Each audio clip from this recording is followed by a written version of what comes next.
udah mulai. Masih nih anak. Oh, sini Pak.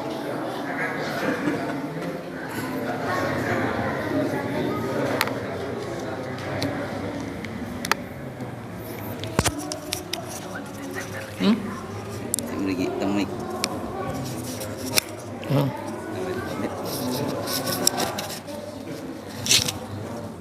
Ampun.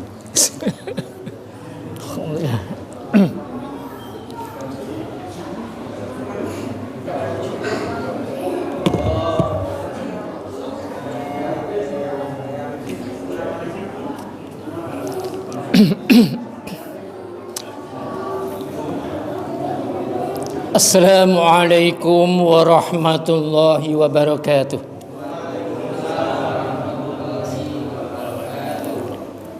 Sebelum kita belajar bersama, ini terlebih dahulu sekaligus sebagai iftitah ya, pendahuluan dengan membaca basmalah, kemudian dilanjutkan hamdalah, kemudian dilanjutkan syahadatain, kemudian istighfar, kemudian kalimat tauhid, kemudian sholawat atas Nabi, kemudian doa. Jadi mangke menawi sampun sareng-sareng maos seperti itu, membaca seperti itu, nanti saya tidak akan membuka lagi dengan hamdalah. Jadi kita pengajian, kita buka nanti bersama-sama. Bismillahirrahmanirrahim. Alhamdulillahi rabbil alamin. Asyhadu an la ilaha illallah wa asyhadu anna Muhammadar Rasulullah. Astaghfirullahal azim wa atubu ilaih. Astaghfirullahal azim wa atubu ilaih. Astaghfirullahal azim wa atubu ilaih. La ilaha illallah al-azimul halim. La ilaha illallah Rabbul arshil azim. La ilaha illallah Rabbus samawati wal ardi wa Rabbul arshil karim.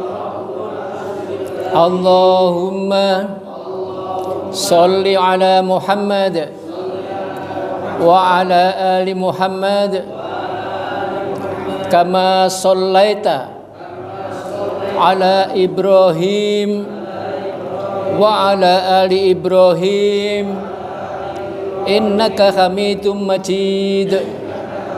Allahumma barik ala Muhammad wa ala ali Muhammad kama barakta ala Ibrahim wa ala ali Ibrahim innaka Hamidum Majid.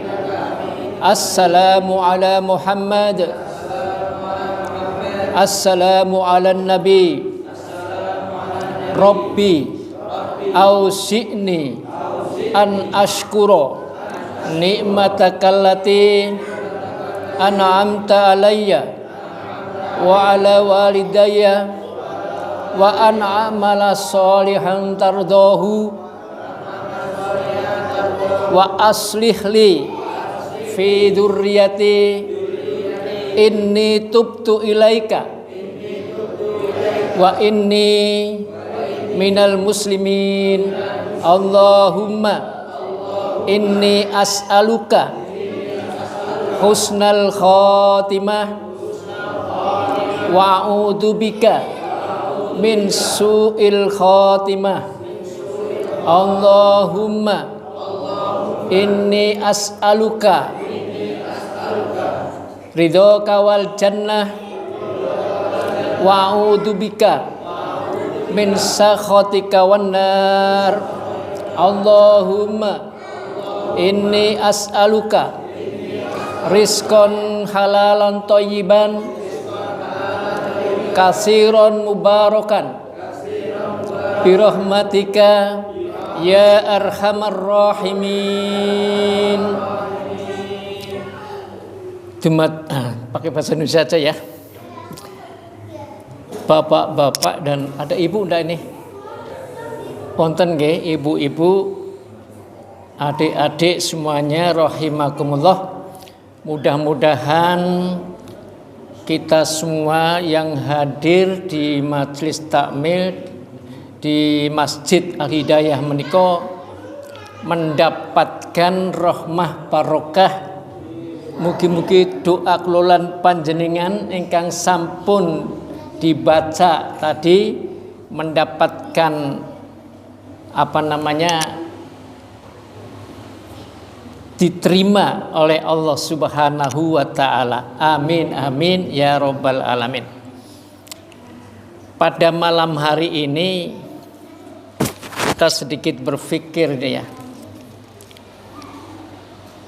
Tadi sehabis saya diberitahu untuk mengisi ini, terus buka-buka buku ceritanya kan, beberapa referensi hukum, kemudian tafsir, kemudian biasa kalau yang bahasa Arabnya belum paham, saya mesti buka Kamus Munjid Al-Anjadi dan Kamus Marbawi, ini memandu makna gitu nggih. Lah, tema pada malam hari ini adalah anatomi peraturan. Nah, kenapa saya sampaikan itu? Saya tertarik dengan referensi dari Profesor Dr. Satcipto Raharjo, sarjana hukum. Nah, dengan teorinya bahwa manusia itu adalah makhluk budaya.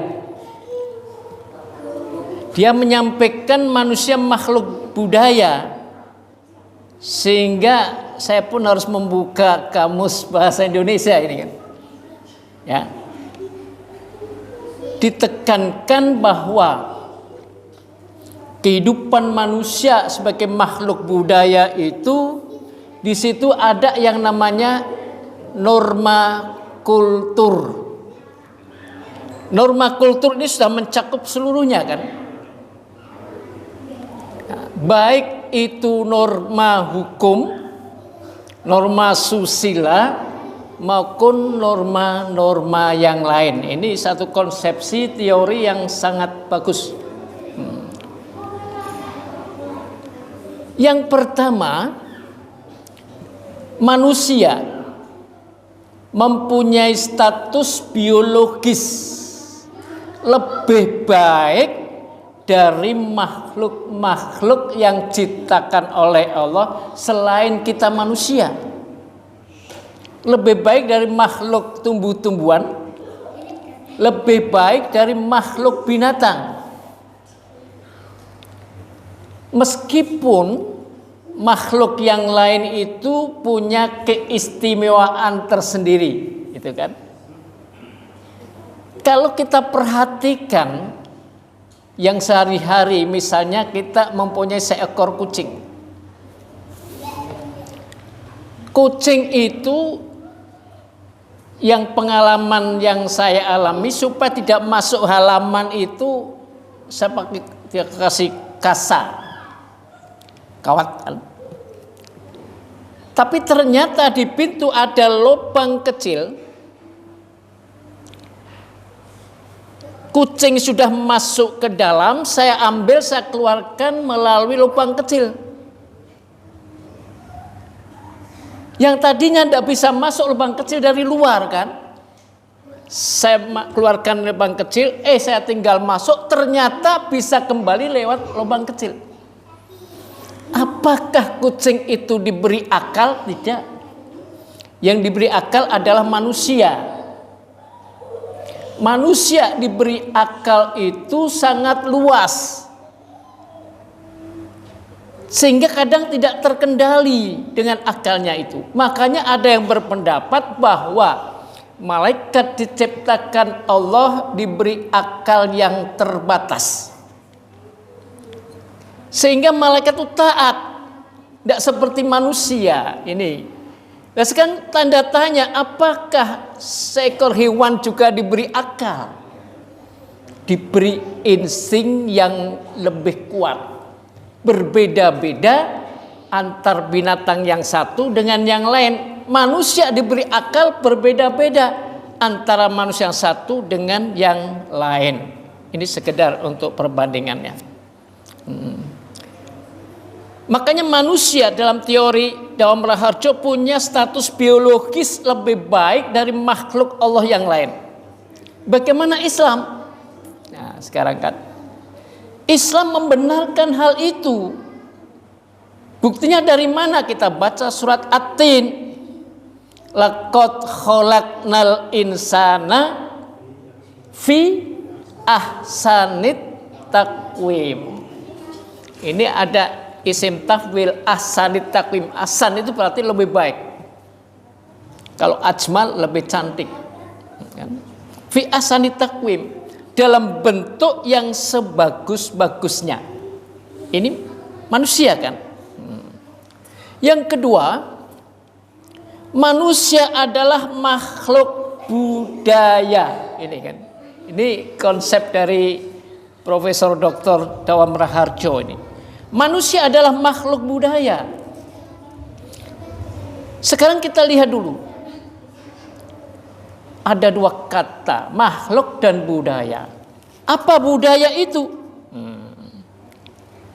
Pengertian budaya yang saya dapat di dalam Kamus Besar Bahasa Indonesia, budaya itu adalah pikiran.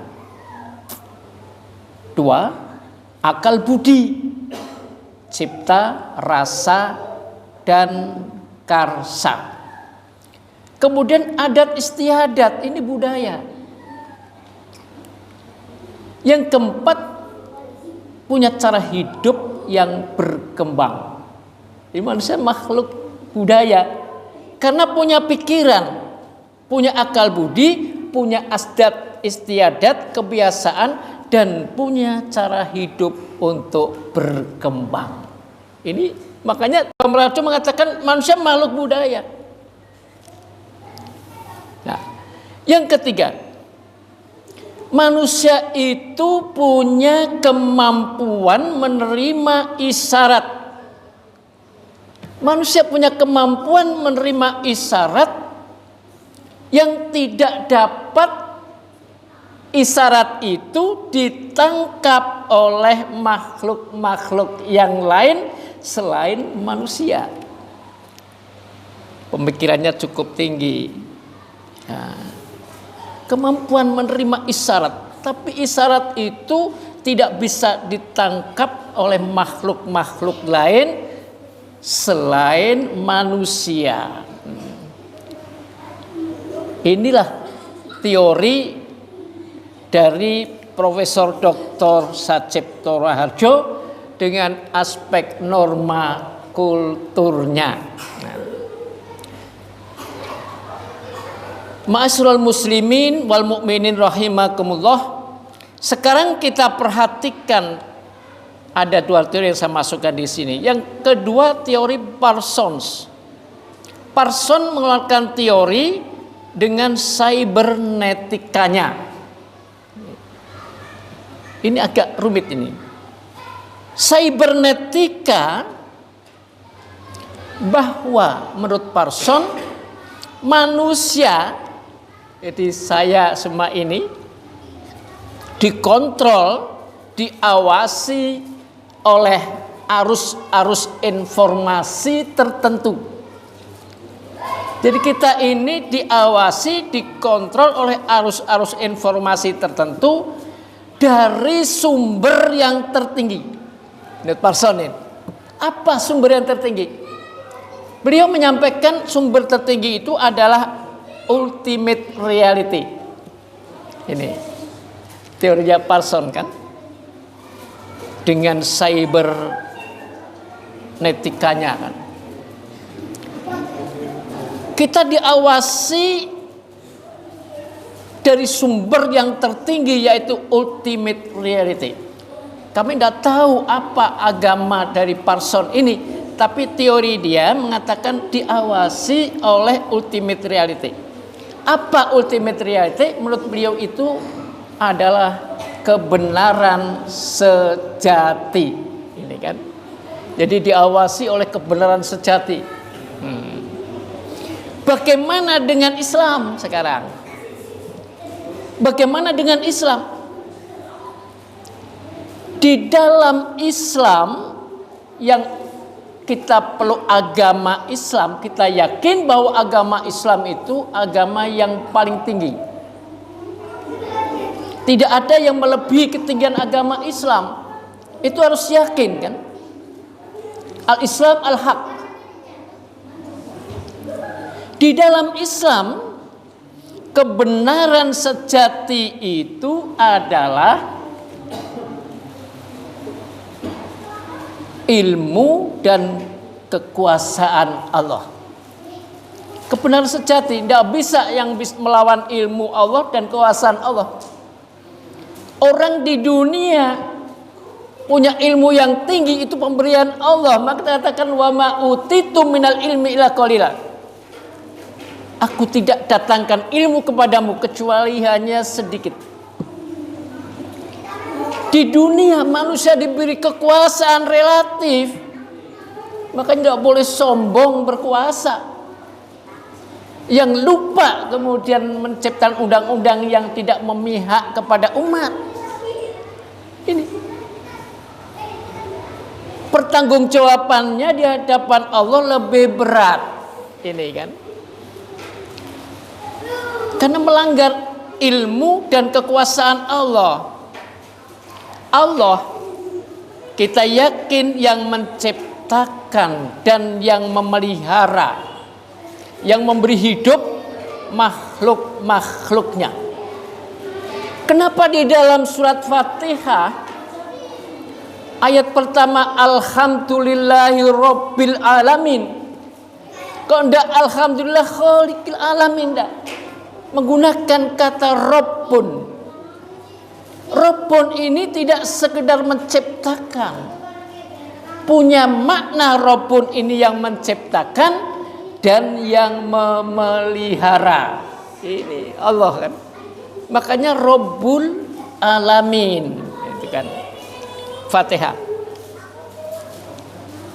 Di dalam Asmaul Husna, yang kita kalau berdoa kepada Allah diawali dibaca Asmaul Husnanya. Kita ingin punya ilmu, ya alim, ya alim, ya alim. Rabbi zidni ilman warzuqni fahman. Ya Rozak, ya Rozak, ya Fattah, ya Fattah. Allahumma rzuqna rizqan halalan thayyiban mubarakan birahmatika ya arhamar rahimin. Qadir Asmaul Husna.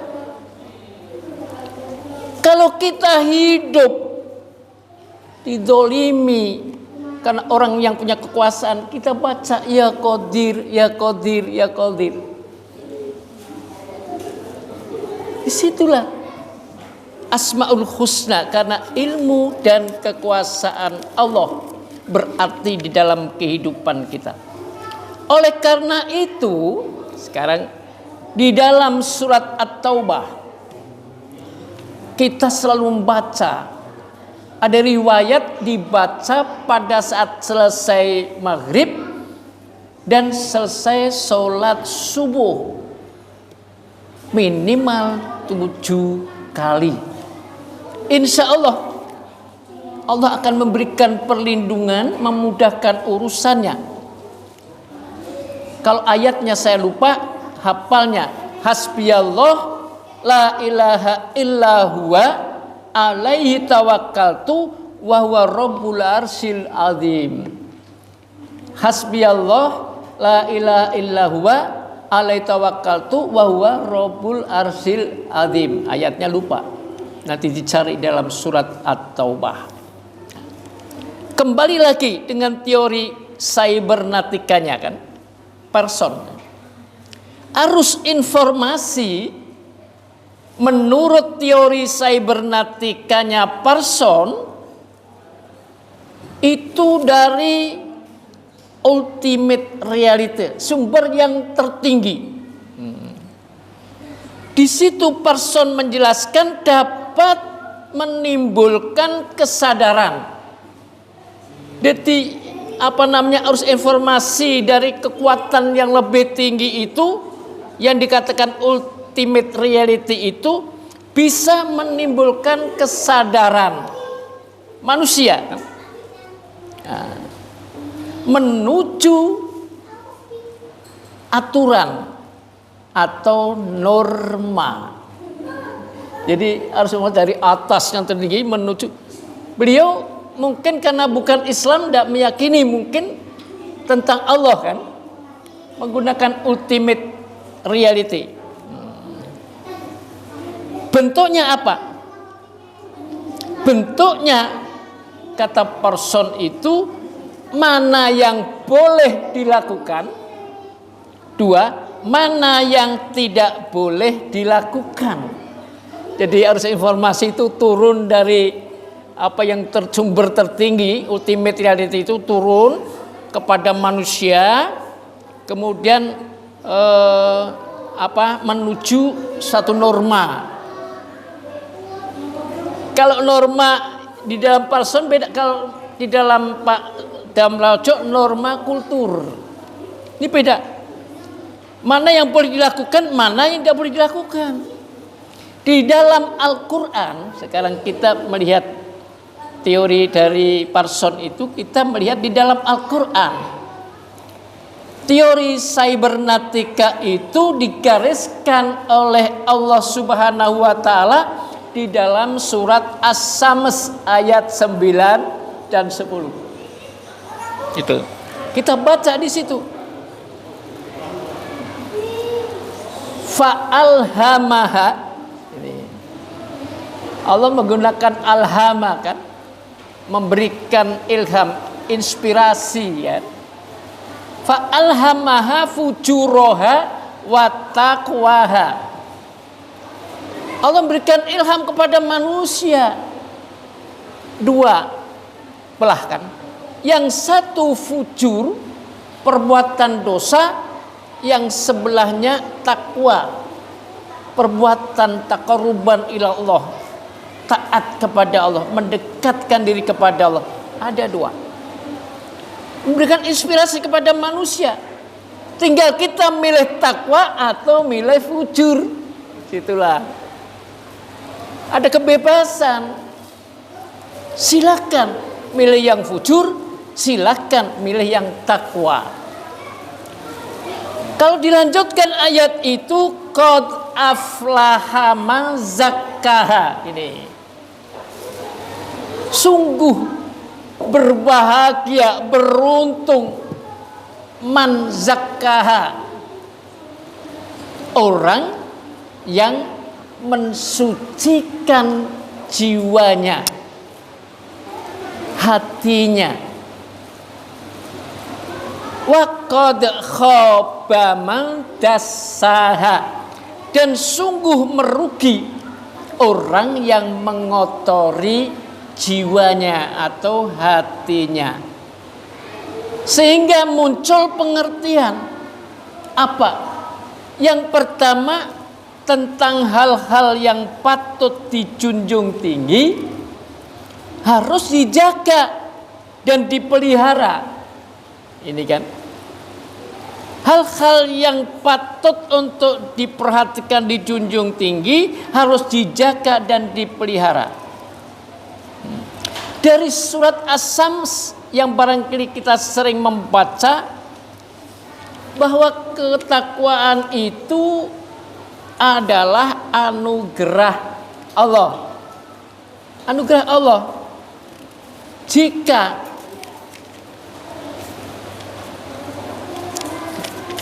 anugerah Allah yang inspiratif sifatnya kan,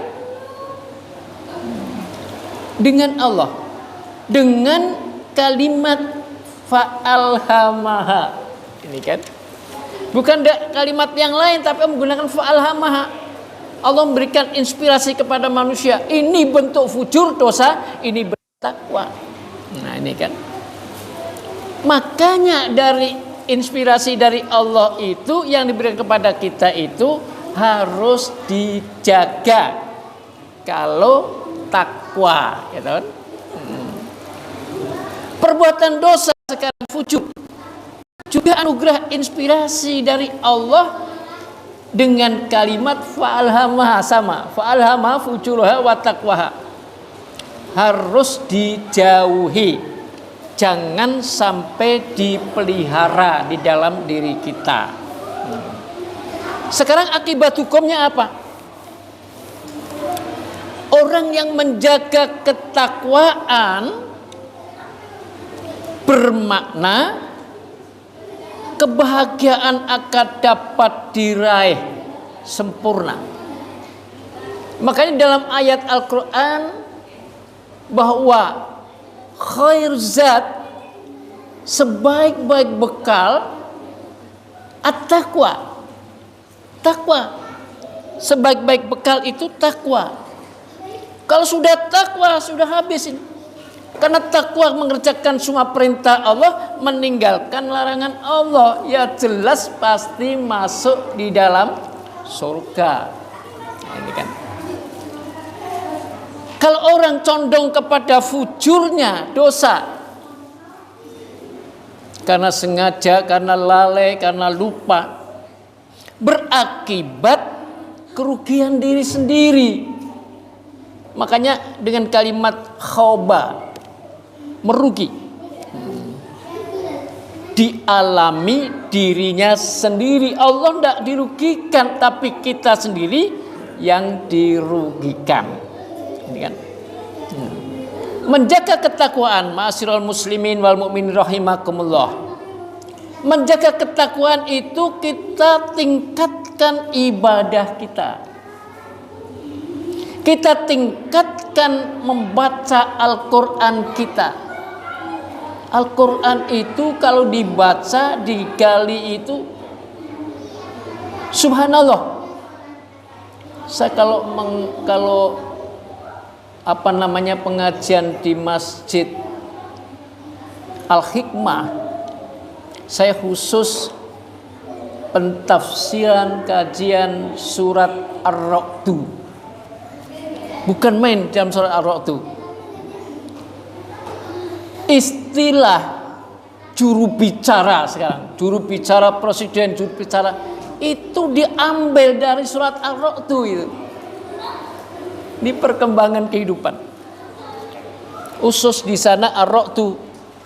Karena kalau pengajian itu di gedung ini itu banyak orang yang datang dari Pekajangan, Ambuk Kembang, ke Al-Huda, ke Tosaran, sehingga kalau saya sampaikan sama mereka sudah mendengar. Makanya saya bedakan.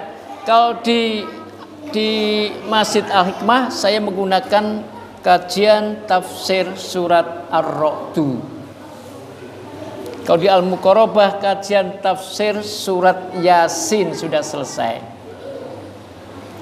Kalau di Al-Manar saya kajian mengenai hukum hadis hukum. Jadi berbeda-beda.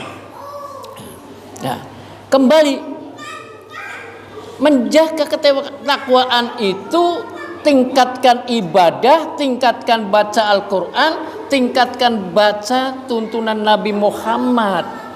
Sunnah sahihah kan. Makanya di dalam Muhammadiyah itu kembali berdasar kepada Al-Quran dan Sunnah. Tuh. Menjaga ketakwaan dengan meningkatkan amal soleh. Amal soleh tidak bisa dipisahkan dari iman. Jadi kalau kita tidak beramal soleh, berarti iman kita diragukan. Alladzina amanu wa amilus solihat. Seperti aqimus sholah wa atuz zakah. Sholat diragukan kalau orang tidak menghitung hartanya yang sudah mampu untuk dikeluarkan zakatnya. Itu digandengkan. Menjaga ketakwaan, tingkatkan silaturahim. Tidak boleh kita bertengkar. Diancam Rasulullah 3 hari 3 malam.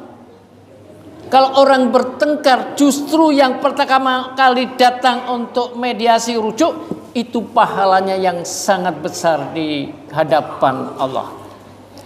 Kalau tidak mau datang kemudian sampai 3 hari 3 malam, itu dicorek kesempurnaan takwanya. Makanya di dalam sifat orang takwa dalam Al-Quran itu wal afina aninas, subjek itu kan. Orang yang memberikan maaf kepada manusia, bukan orang yang dimaafkan atau orang yang meminta maaf, tapi orang yang memberikan maaf. Jadi yang justru yang disalahi itu aktif memberikan maaf. Sebelum Bapak datang ke sini, sudah saya berikan maaf pada saat Bapak membuat salah kepada diriku. Ini orang bertakwa. Indah. Kemudian tingkatkan berbuat baik kepada ibu bapak. Berdoa jika keduanya sudah meninggal dunia. Ini kadang-kadang lupa. Kita lihat di TV itu kasus-kasus di kepolisian, ada seorang anak kandung membunuh ibu kandungnya sendiri. Tuh, di mana lupa saya. Yang penting ada peristiwa itu yang ditangani polisi kan. Ya. Ma'asyiral muslimin wa zumratal mukminin rahimakumullah. Untuk kebahagiaan hambanya, Allah menurunkan hukum. Apa yang diturunkan hukum oleh Allah? Syariat. Syariat ada berapa? 2. Syariat yang dari Allah itu adalah Al-Quran. Sunnah, tuntunan Nabi, itu syariat. Jadi jangan sampai kita itu keliru kan. Pendapat guru kita misalnya itu bukan syariat. Syariat itu adalah Allah dan sunnah Nabi Muhammad sallallahu alaihi wasallam. Kalau kita ibadah pegangannya kepada syariat, sehingga bisa sama. Kadang-kadang meskipun dengan syariat bisa beda. Contoh, kita sholat. Kita sholat itu pada saat takbiratul ihram.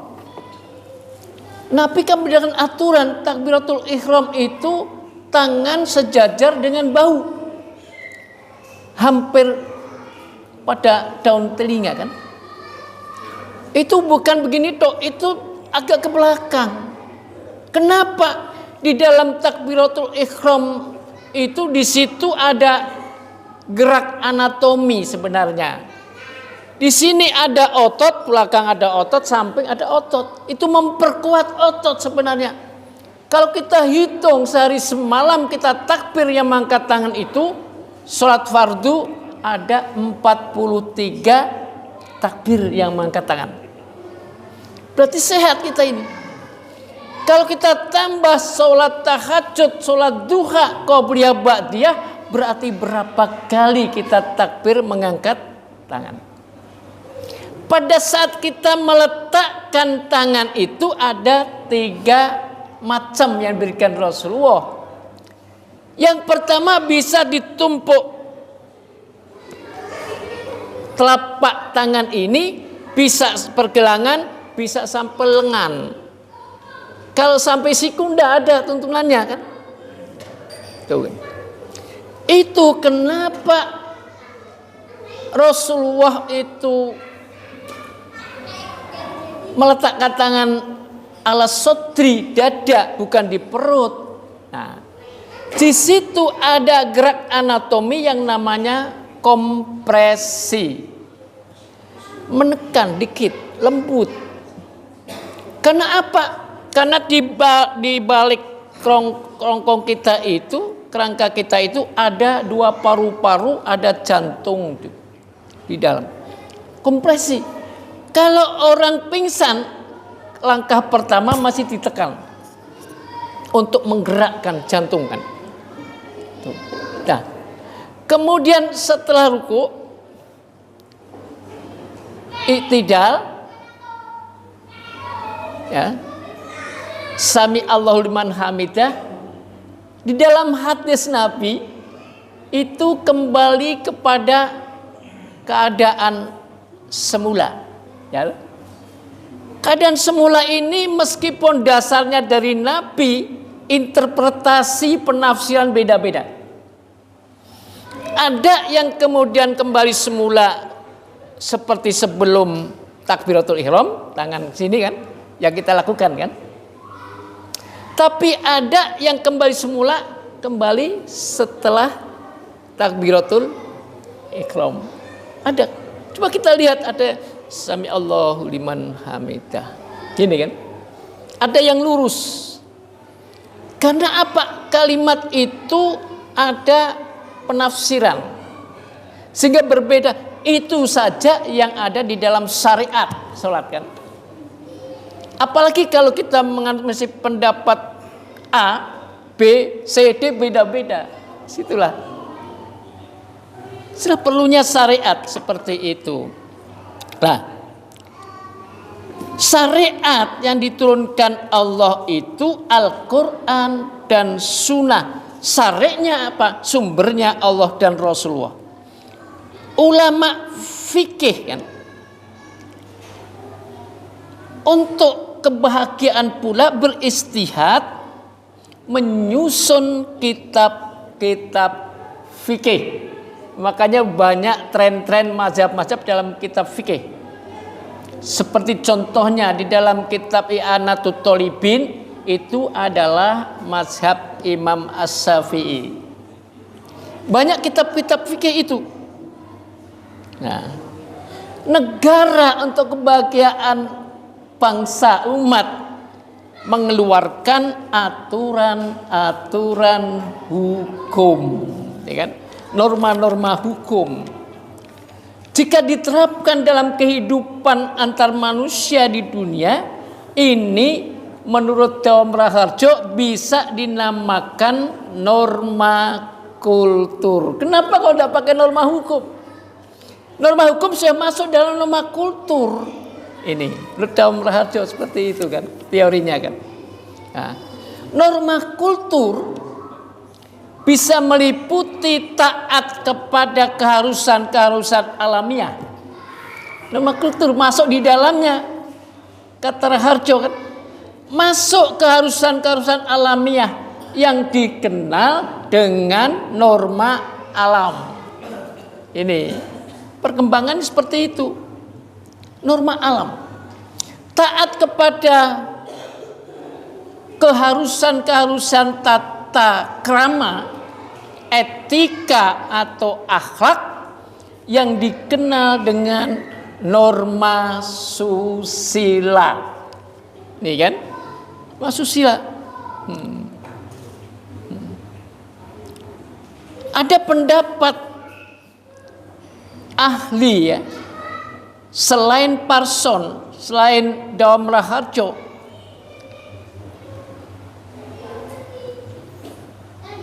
yang dikeluarkan itu pada tahun 1961, namanya Red Brats, itu mengeluarkan pendapat. Tahun 61 itu tahun awal dikeluarkan undang-undang di Indonesia Undang-Undang Pokok Agraria. Ini tahun 61 itu keluarkan kan. Nah, di situ sebutkan norma alam. Nah, sekarang kan norma alam dan norma susila.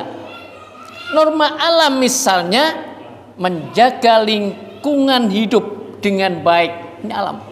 Jangan merusak pohon-pohon. Di hutan-hutan jangan ditebangi pohon-pohon. Bisa berbahaya, terjadi banjir karena air tidak bisa ditahan oleh akar-akar pohon-pohon yang besar-besar. Terjadi longsor. Norma susila misalnya harus memiliki tata krama, adab sopan santun, akhlak yang terpuji. Ini pengembangan dari norma kultur Dalam Raharjo kan. Sekarang manusia makhluk budaya menurut Dawam Raharjo terikat dengan norma kultur. Jadi manusia kita ini terikat dengan norma kultur. Ini satu konsepsi dari Profesor Dawam Raharjo. Karena apa? Karena manusia suka hidup bermasyarakat. Manusia suka hidup bermasyarakat. Jika kita baca Al-Quran, kita baca surat An-Nisa ayat 1, yang dipanggil oleh Allah manusia, bukan orang beriman. Ya ayuhan nas, wahai manusia. Perintahnya apa? Ittaqu rabbakum. Takwalah kalian kepada Rabbmu. Takwalah kalian kepada Tuhan yang menciptakan dan memeliharamu. Alladzi khalaqakum min nafsin wahidah, yang Allah ciptakan kamu dari diri yang satu. Siapa? Adam. Wa khalaqa minha zawjaha, kemudian Allah menciptakan pasangannya. Siapa? Pasangan Adam, Hawa. Karena orang yang baca itu orang Jawa ditambahi Siti Hawa. Ya. Kemudian dilanjutkan oleh Allah, wa bassa minhuma rijalan katsira. Kemudian Allah mengembangbiakkan dari keduanya, Adam dan Hawa itu, banyak manusia jenis laki-laki, rijalan katsiron wa nisaa. Laki-laki dan perempuan yang banyak. Di situ kita melihat ayat itu, wabassa minhuma, dikembangbiakan, menjadilah makhluk Allah yang bermasyarakat. Itu ayat Al-Quran ini. Dalam realita hidup kita pun bermasyarakat. Makanya di dalam masyarakat ada dibentuk namanya rukun tangga. Dari rukun tangga ada rukun warga. Situlah karena manusia cinta kepada kehidupan sosial. Tapi ini tetapi kan exceptionnya di sini kan, manusia bisa juga menjadi penentang hukum. Nah, kita masuk ke dalam kelompok ini apa tidak? Penentang hukum. Dasarnya dari mana? Kita baca surat An-Nahl ayat 4. Khalaqal insana min nutfatin. Allah menciptakan manusia dari nutfah, sperma, air yang hina, air yang menjijikkan. Faida huwa khasimun mubin. Loh, kok manusia saja jadi manusia menjadi penentang, musuh yang nyata atas hukum Allah. Bisa digambarkan, jadi kalau kita melihat perkembangan manusia yang mengoyak-ngoyak hukum Allah, ini sudah ada dalam Al-Quran, makanya tidak perlu sedih. Ya. Manusia bisa menyimpang hukum dan sunnah Allah. Bisa. Surat apa itu? Surat As-Su'ara ayat 66. Ya. Wa tadaruna ma khalaqalakum rabbukum min azwajikum bal antum qaumun adun. Nah, ini kan, ini perkembangan yang dikenal sekarang dengan LGBT, ya toh? Bilang, wa tadruna ma khalaqakum rabbukum. Kamu tinggalkan apa yang Allah ciptakan untukmu dari Tuhanmu. Min azwajikum, pasanganmu laki-laki adalah perempuan. Kamu tinggalkan itu. Bal antum qaumun adun, malah memilih pasangan laki-laki dengan laki-laki, perempuan dengan perempuan, yang istilah sekarang itu homoseksual dan lesbian. Antum qaumun adun, kamu adalah manusia-manusia yang menyimpang. Itulah namanya norma kultur. Jadi itu bisa berkembang apa sih antara peristiwa hukum dengan peraturan hukum. Ini. Karena waktu sudah hampir isya ya. Berapa menit lagi? Sudah isya ya. Itu bisa dikembangkan apa sih? Kita ingin tahu apakah sih peraturan hukum dan apa sih peristiwa hukum. Dan bisa dikembangkan lagi tentang hukum ini banyak. Ini salah konsep peraturan hukum dan peristiwa hukum, tapi waktu yang tidak memungkinkan. Jadi saya ada pertanyaan ya untuk ibu ini, ada beberapa ibu-ibu nih. Manusia diciptakan oleh siapa, ibu? Allah. Saya jawab siapa ki? Ini dulu presiden cuma satu, jadi ya. Ciptakan Allah kan. Dalam Al-Quran manusia digariskan oleh Allah sebagai makhluk apa? Tadi yang saya baca aturan itu. Sosial. Yang kedua? Ya, sosial sama masyarakat. Ada yang sebaliknya, manusia yang negatif, apa? Manusia berpotensi menjadi penentang hukum, ya. Makhluk yang berpotensi apa? Melanggar aturan.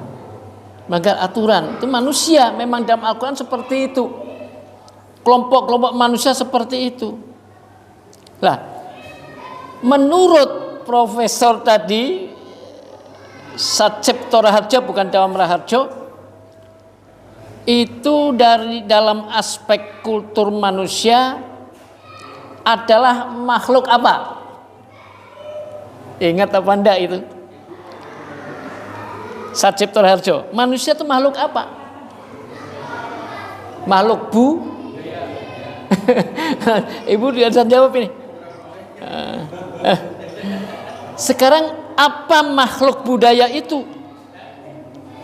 Manusia. Ngerti enggak, Bu?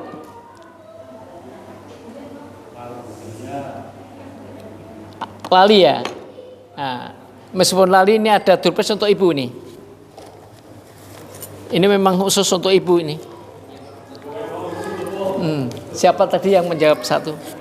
Ini khusus untuk ibu nih. Dek yang kecil tolong dibawakan.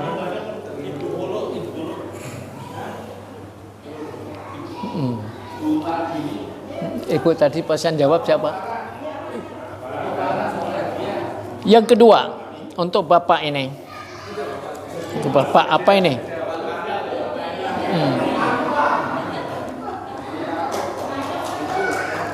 Apa yang dikatakan Dawam Raharjo sebagai makhluk budaya ini? Siapa ini? Apa? Siapa yang bisa jawab ini? Berpikir, ya, terus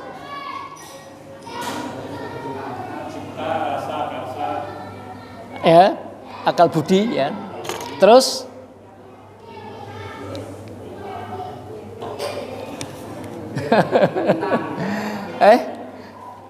adat, istiadat, terus manusia inginnya berkembang, punya cara yang berkembang ya.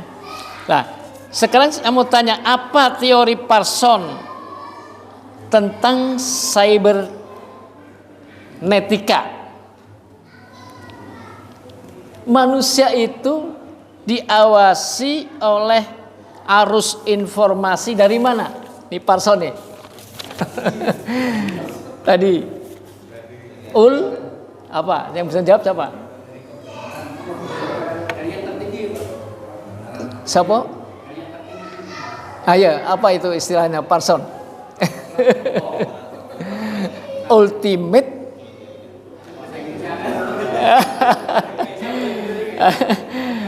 ultimate apa yo? Parson. Sumber yang paling tinggi ya. Cuma ada istilahnya sendiri untuk Parson ya. Nah, kalau Islam apa Islam? Adalah Allah yang menciptakan dan memelihara, sumber dari atas. Kalau sudah ada arus informasi dari sumber yang paling tinggi, apa yang terjadi untuk manusia? Muncul apa? Kesadaran ya, untuk melakukan yang diperbolehkan dan meninggalkan yang dilarang. Ini siapa yang jawab ke? Nih, siapa ini?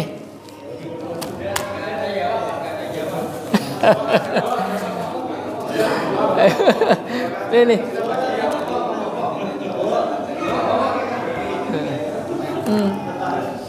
Ini bisa hangat yang penting nih.